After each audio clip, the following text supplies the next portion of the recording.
Shout out to G-Man Boxing. Where's the piss bottle? It's over there.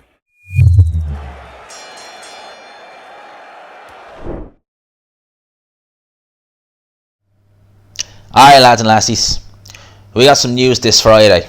We got some big, not really actually want to think about it, but the news we have, Dave Allen's coming back. Yeah, so, right.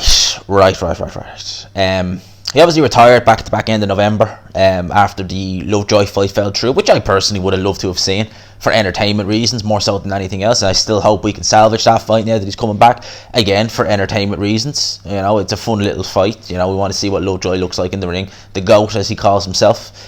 But in all seriousness, Dave Allen coming back, I'm not surprised. I had a feeling that this retirement was always going to be temporary, that maybe it was just a spur of the moment kind of thing. I did think it was the correct decision, personally. Dave Allen has been in some wars in his career. He's had a tough career. He's been around since 2012 as a pro. And during that time, he's taken some pretty bad beatings in the ring, it has to be said. You notice his speech is not as clear now as it was back then. Even 2016, his speech was a lot clearer back then. He's had a tough career. You know, he's not exactly helped himself by taking fights on short notice, not staying in shape. You know, he sounds like a broken record. Now I've changed. Well, he said he's changed so many times we've never seen it. He's saying now he's changed. He's gone with a small hall promoter in David Hobson, I think is the guy's name.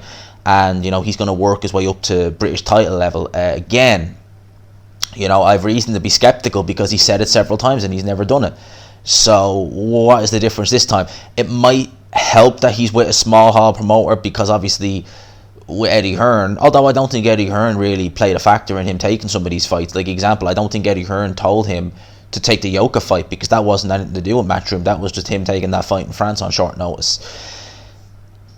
Dave Allen coming back, look, I don't begrudge him it. If he wants to try and salvage something, who am I to tell him he can't? But at the end of the day, I'm looking at the guy's health. You know, the guy has had some bad beatings. He's taken fights on short notice. He's done that in the past. I wouldn't be surprised if he did it again. You know, if you're Frank Warren and you're looking to get Daniel Dubois back and you're looking to get his confidence back up, you know, you might have to fork out a bit of money, but at least Dave Allen is a name people recognise, and it's a fairly kind of, you know, you'd be making Daniel Dubois a firm favourite at this stage. Allen, to me, is showing signs of being a shot fighter. This is a guy who's always had a very sturdy chin. When we saw him get hurt against Usyk, I believe Usyk can crack. I do. I don't think Usyk's feather fisted at all. But in sparring against Usyk, when he's been in there with bigger punchers and taking their shots, no problem. I don't say no problem, but he's taken their shots and not looked as hurt as he did against Usyk. It leads me to believe that the punch resistance is probably gone at this stage, and that Dave Allen probably doesn't have much left in the tank. I don't want to say. Dave Allen is someone I wouldn't really have much time for. He comes across to me as someone who likes the attention a little bit too much, you know, in a sense of when he's away from the boxing ring, he still wants to be in, you know, he still wants to be there, you know, to get some attention off, you know, God knows where. So I think that's one of the reasons why he's coming back. But Dave Allen, as I said, is a fighter who's taken several beatings in his career. I'd imagine his up there is probably not where it was a couple of years ago, i.e. like if you took a brain scan, it might not look as the same.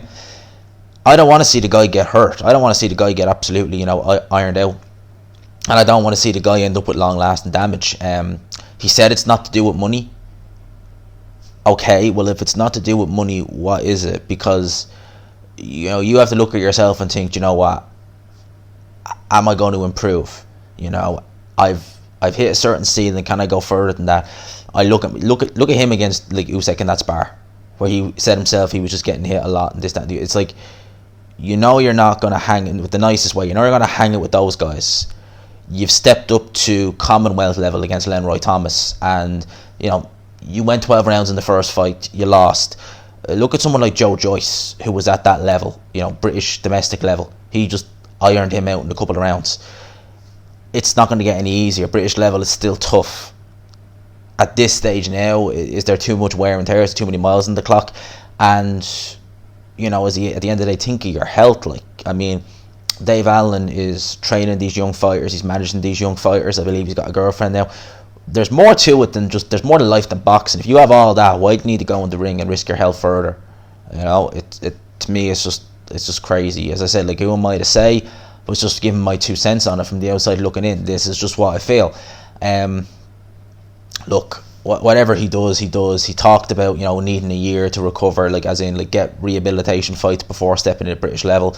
We'll see. At the end of the day, I'm sure if Fish Eyes offered him a couple of 100k, he'd hop in there with Daniel Dubois in an instant, you know. That's just the way. So those are my thoughts on this. Probably do a live stream later, because I haven't done one other than Monday. I just have some stuff on to do this evening. If I get home in time, we will, and we can talk about this further. For now, lads and lassies, I hope you're having a good Friday, and I hope you're enjoying yourselves.